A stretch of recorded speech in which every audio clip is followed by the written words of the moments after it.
The Nokia X6 is here, and it's the first Nokia phone with a notch. And it's also the first Nokia phone that seems good enough to take on the best budget phones in India. Well, we have the phone here, so let's take a quick look at the new Nokia X6.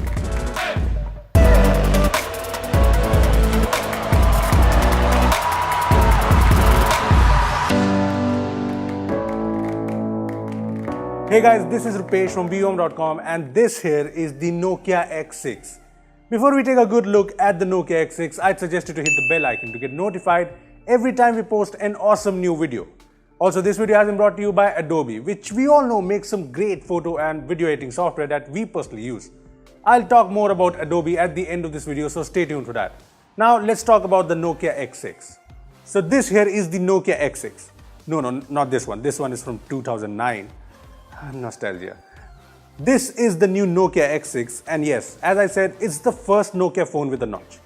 Yes, the notch that's become the norm in phones these days. The notch on the X6 is pretty small, so that's nice, I guess. Anyway, apart from the notch, the X6 has this Nokia budget phone vibe too. The rounded corners, the solid design just give it a very Nokia look. Don't get me wrong, this is a good looking phone. I mean, the glass back and the metal frame give it a very premium look. In fact, next to the Note 5 Pro, I like how the Nokia X6 looks. Plus, as you can see, the Redmi Note 5 Pro looks like a massive phone in front of the Nokia X6. I know the Nokia X6 has a smaller 5.8-inch display, but the Note 5 Pro only has a slightly bigger 5.99-inch display. So the smaller bezels on the X6 make it a very handy phone. I mean, it's just very compact and fits in my hand perfectly. Yeah, after using the X6, the Note 5 Pro seems like a huge phone. Apart from that, the Nokia X6 has the fingerprint scanner on the back, the usual buttons, and it has got USB-C, which is a huge plus when you compare it to other phones in the price range. Overall, on the design front, HMD Global seems to have got the Nokia X6 spot on, if you are okay with the notch that is. Another thing that's spot on is the display. The Nokia X6 comes with a 5.8-inch Full HD Plus IPS LCD display, and it seems pretty good. I mean, as good as you get in the budget segment. The colors seem spot on, and since it's a Full HD Plus panel, it's very sharp, and since it's an IPS LCD, it gets adequately bright.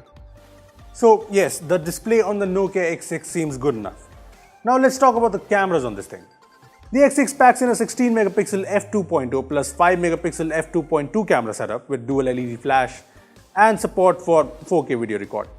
Something the Redmi Note 5 Pro lacks, so that is nice. Well, we have taken a few usual photos and portrait mode photos with the phone. I know, the photos look pretty average and the portrait mode too is okayish. Look, I'm definitely not impressed with the cameras on the Nokia X6 so far, but this is the Chinese variant of the phone with the China ROM. So we'll reserve our judgment for the full review when the Nokia X6 has the global ROM. So stay tuned for that. Moving on to the front, the X6 comes with a 16 megapixel f2.0 camera and it also packs in the portrait mode. Here are some selfies we took from the X6. Yeah, the photos are nothing impressive with the overexposed background and everything. But like I said, we'll give our final verdict on the camera in a full review. Okay, that's enough about the cameras. Let's talk about the hardware on this thing. The Nokia X6 comes with a Snapdragon 636 processor with 4 or 6 gigs of RAM.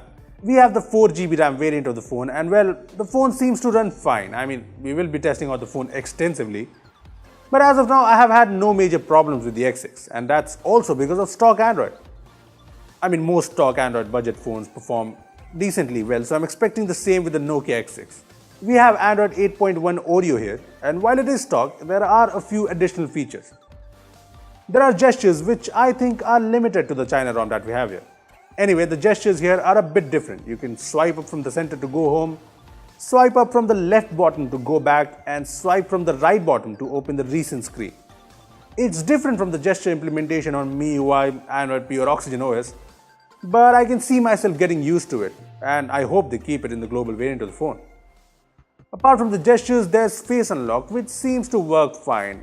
I mean, it's not insanely fast, but everyone wants Face Unlock these days, so it's a good addition.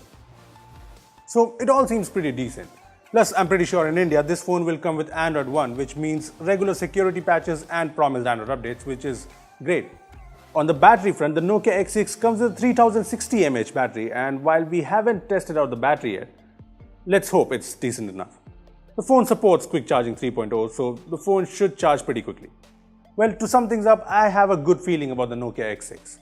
In China, the phone's prices start around 1300 yuan, which is approximately 14,000 rupees, which means it goes head to head against some of the best budget phones out there, like the Redmi Note 5 Pro and the Zenfone Max Pro, whose 6GB variant is coming, by the way. So how does the X6 compete? Well, from the looks of it, the X6 does bring in some important positives, like the compact and premium design with USB-C and a really good display. Plus, it's got stock Android and will probably be an Android One phone in India. So yes, things look good for the new Nokia budget phone. Yes, I'm a little skeptical about the camera, which so far seems pretty average. But hey, we'll be putting the X6 to test against the competition when the phone arrives globally. So we should find out if the Nokia X6 is a great budget phone or just another phone from Nokia. And yeah, if you're wondering, the Nokia X6 is definitely coming to India because the phone's India support page went live recently. So yes, stay tuned for our Nokia X6 review. Now let's talk about Adobe, our sponsors for this video. Adobe offers some great software for every photo and video editor out there. In fact, we use Adobe software extensively. We use Adobe Photoshop to create the cool images you see on our Facebook page. We use Adobe After Effects for those amazing transitions and effects in our videos.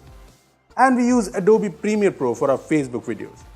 Plus, the great thing is Adobe offers some great Creative Cloud plans for individuals, businesses, students, and schools. So if you're someone who wants to create some really cool animations and edit photos or videos, check out Creative Cloud plans and prices from the link in the description down below. Well, those are our first impressions of the Nokia X6, but what do you think? Tell us your thoughts on this new phone in the comments down below. Also, if you have any questions around the X6, comment below and we'll make sure to answer them in our full review. Also, give this video a thumbs up if you enjoyed it and share it with your friends who are waiting for the Nokia X6 to come in India. Lastly, subscribe to our channel for more amazing tech videos. Well, that's me signing off. Thanks for watching and I will see you in the next one.